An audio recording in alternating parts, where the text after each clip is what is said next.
आप देख रहे हैं एजेंडा। हम बात कर रहे हैं राहुल गांधी के उस बयान की जिसमें उन्होंने कहा था कि मुजफ्फरनगर दंगा पीड़ितों के कुछ लड़के हैं जो कि आईएसआई पाकिस्तानी खुफिया एजेंसी आईएसआई से संपर्क कर रहे हैं, वो पाकिस्तान भी जा सकते हैं। ये उन्होंने एक दिन पहले बयान दिया था। मेरे साथ हमारे editor in chief Rajdeep Sardesai हैं, केंद्रीय मंत्री हरीश रावत, बीजेपी के युवा नेता सुधांशु त्रिवेदी हैं, हमारे साथ वरिष्ठ पत्रकार प्रभु चावला हैं और शाहिद सिद्दीकी भी। राजदीप, नरेंद्र मोदी कह रहे हैं कि राहुल गांधी माफी मांगे। क्या यहां पर जरूरी नहीं हो जाता यह पूछना भी कि क्या नरेंद्र मोदी खुद माफी मांगने को तैयार हैं 2002 दंगों के लिए? बिल्कुल। और इसके साथ साथ यह सवाल उठता है कि पहली बार, और प्रभु जी ने बिल्कुल सही कहा, पहली बार आप देख रहे हैं कि नरेंद्र मोदी सांप्रदायिक दंगों का प्रश्न पब्लिक के सामने उठा रहे हैं। अब तक उन्होंने मुजफ्फरनगर पर कोई बयान नहीं दिया। आज पहली बार राहुल गांधी का बयान का इस्तेमाल करके उन्होंने एक तरह से कानपुर में उन्होंने पहली रैली की, यूपी में कोई जिक्र नहीं था मुजफ्फरनगर आज दंगों काउंटर पंच पहली बार कहा और साथ साथ 84 के दंगों का सवाल उठा। यानी कहीं ना कहीं अब नरेंद्र मोदी तैयार हो रहे हैं कि विपक्ष भी या कांग्रेस उनको 2002 में कटघरे में अगर रखेगा तो वो भी कांग्रेस को कटघरे में उन्हीं मुद्दों पर रखने के लिए तैयार है। यानी कि नरेंद्र मोदी जानते हैं कि कांग्रेस अब उनसे कहेगा, या हरीश रावत इस प्रोग्राम पे कहेंगे कि नरेंद्र मोदी 2002 के लिए क्यों नहीं अपॉलॉजी देते, माफी क्यों नहीं मांगते।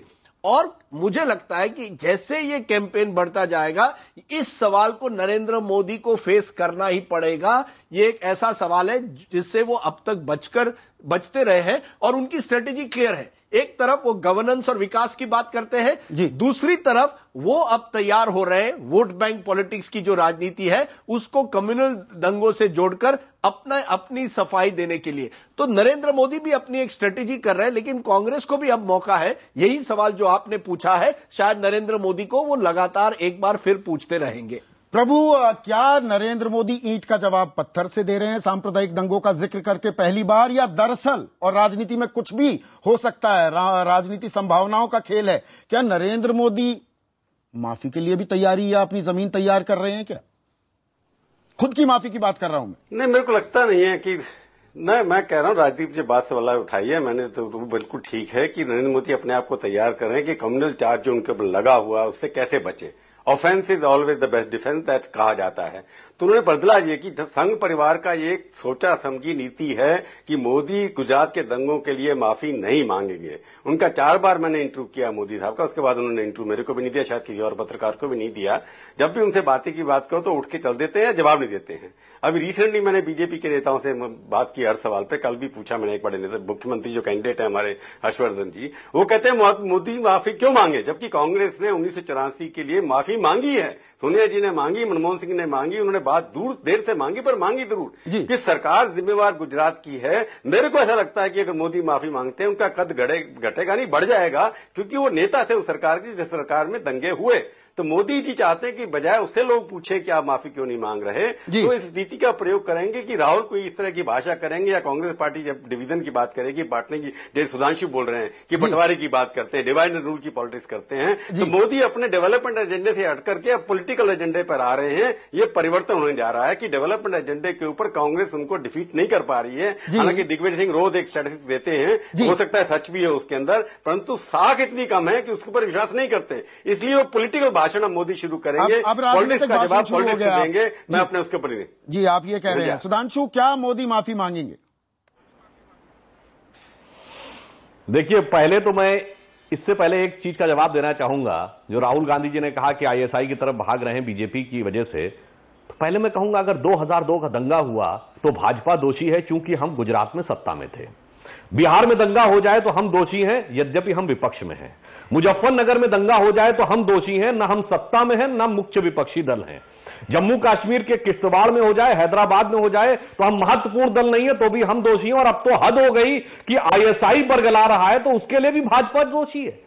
ये भाजपा के प्रति पूर्वाग्रह से ग्रसित अत्यंत बचकाना और अगर राहुल गांधी को माफी मांगनी चाहिए सुधांशु, अगर राहुल गांधी को माफी मांगनी चाहिए तो क्या नरेंद्र मोदी को नहीं मांगनी चाहिए?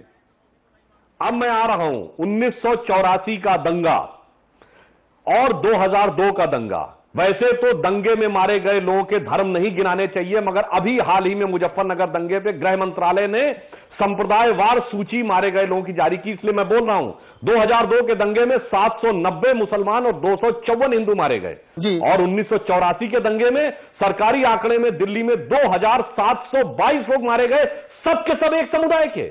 इसे कहते प्रायोजित दंगा। माफी मांगी गई, एक भी व्यक्ति पुलिस कार्रवाई में भी एक ही समुदाय के। और उसके बाद सुनिए, सुधांशु जी, माफी मांगी गई, राजीव गांधी ने बोला कि बड़ा पेड़ गिरता है तो धरती हिलती है, और उसके बाद भी मनमोहन सिंह जी ने माफी मांगी है, सोनिया गांधी जी ने आज तक माफी नहीं मांगी है, सिर्फ दुख व्यक्त किया है। जी, हरीश रावत रिस्पॉन्ड करना चाह रहे हैं। सुधांशु जी एक मिनट, और हरीश रावत रिस्पॉन्ड करना चाह रहे हैं। हरीश व्यक्ति को सजा नहीं हुई, ये दंगे का प्रायोजित करना, संपोषित करना और संरक्षण देना तीनों था। भाजपा के प्रवक्ता को पूरी तरीके से राजनीतिक भाषण देने के लिए करना चाह रहे हैं। नहीं हरीश जी, आप बड़ी दुख की बात है जी। नहीं, मैं सुधांशु जी से एक बात जानना चाहता हूं कि वो बराए मेहरबानी, उन्होंने अभी कहा कि भाजपा जो है और वो वर्गों की बात नहीं करती है। असल में उनके एजेंडा में तो दूसरे वर्ग है ही नहीं, माइनॉरिटीज उनके एजेंडा में है ही नहीं, गरीब उनके एजेंडा में है ही नहीं, तो दूसरे वर्गों की बात कहां करेंगे। मैं अपने सभी मूर्धन्य पैनलिस्टों से एक अनुरोध करना चाहता हूं कि जो राहुल जी ने कहा, क्या ये मान लिया जाए उनकी बातें सुनने के बाद कि यदि कहीं मुजफ्फरनगर जैसी स्थिति आएगी तो उससे आईएसआई फायदा उठाने की चेष्टा नहीं करेगी।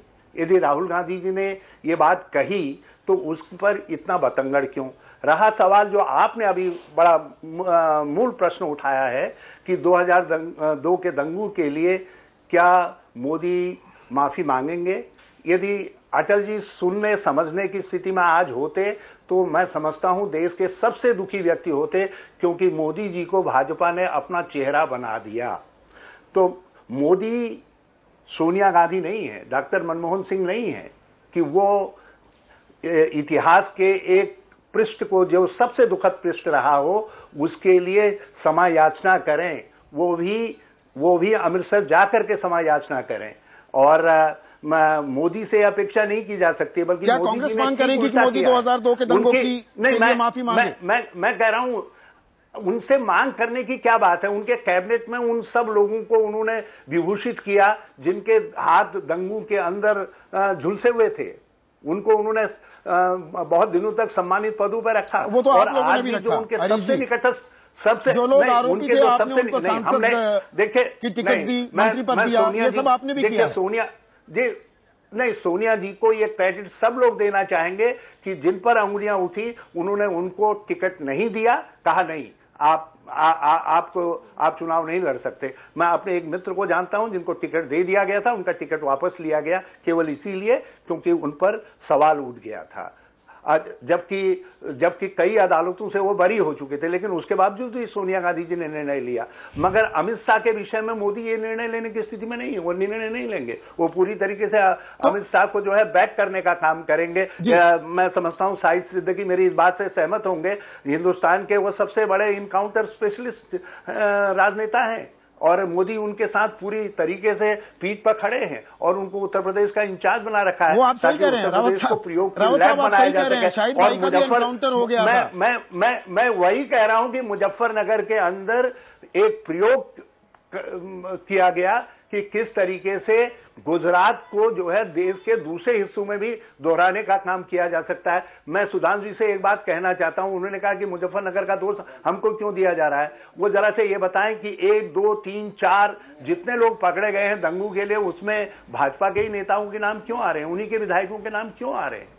सुधांशु जवाब देना चाहेंगे? देकर के बताएं। सुधांशु, इसीलिए उनकी तरफ उंगली उड़ती है। देखिए, सवाल के अंदर दंगा होता है तो भाजपा के लोग ही वहां पर क्यों धमकने जाते हैं। राज्य सरकार को स्थिति को सामान्य करने में मदद करने के बजाय वहां पर फटे में और टांग अड़ाने के लिए क्यों पहुंच जाते हैं। नालंदा के अंदर क्यों पहुंच जाते हैं। ये सवाल जरा सा भाजपा के ये पूछ करके देखिए ना। इसीलिए उनकी तरफ उंगली उड़ती है कि प्रत्येक दंगे के लिए उनको जिम्मेदार समझा जाता है। जी सुधांशु, ये तो कांग्रेस की सोची समझी रणनीति रही है कि हर दोष भाजपा पे मढ़ो, और हर बार हम न्यायालय से निर्विवाद निकले हैं। 92 में ढांचा गिरने पे आपने हम पे प्रतिबंध लगाया, संघ पे प्रतिबंध लगाया, न्यायालय से आप नहीं सिद्ध कर पाए उसको। गांधी वध से लेके आज तक इमरजेंसी 1975, 1992 हर जगह आपने झूठे आरोप भाजपा पे लगाए, हर बार न्यायालय में मुंह की खाई है।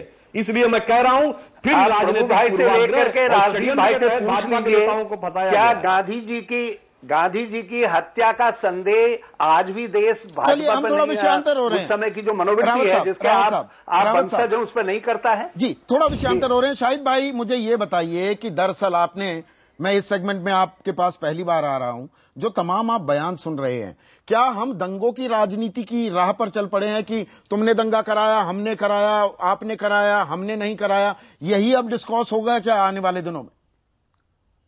बहुत दुर्भाग्यपूर्ण है पूरी बात ये बताना कि किसने कितने सिख मारे, किसने कितने मुसलमान मारे, कितने हिंदू मारे। ये पूरा ही जो पूरी बातचीत है मुझे बेहद तकलीफ दे मालूम हो रही है। दूसरी बात मैं ये कहना चाहता हूं कि माफी आज कोई महत्वपूर्ण नहीं रह गई है। असल बात यह है कि इंसाफ मिल रहा है कि नहीं। अगर रूल ऑफ लॉ है, अगर जस्टिस नहीं मिल रहा है तो फिर आप कुछ लोगों के मन में ये भावना डाल रहे हैं कि तुम 2 नंबर के शहरी हो। क्या सिखों को इंसाफ मिला इस देश में 84 के दंगों के लिए? क्या 2002 के दंगों के लिए मुसलमानों को इंसाफ मिला? अगर नहीं मिल रहा है तो 100 बार माफी मांगे मोदी, 100 बार माफी मांगे सोनिया गांधी, उससे कोई फर्क पड़ने वाला नहीं है। बहुत अहम बात कह रहे हैं। इसी पर मुझे कार्यक्रम खत्म करना होगा। शाहिद सिद्दीकी साहब, प्रभु चावला साहब, हरीश रावत जी, सुधांशु जी, आपका बहुत बहुत शुक्रिया। हमें दंगों पर राजनीति करने के बजाय जो दंगा पीड़ित हैं उन परिवारों के जख्मों पर मलहम लगानी होगी। और IBNखबर.com पर हमने सवाल पूछा था, क्या राहुल के बयान ने मुसलमानों की निष्ठा पर सवाल खड़ा कर दिया है? और इस सवाल के जवाब में क्या है आपकी राय, क्या है देश का मिजाज? ब्रेक के बाद।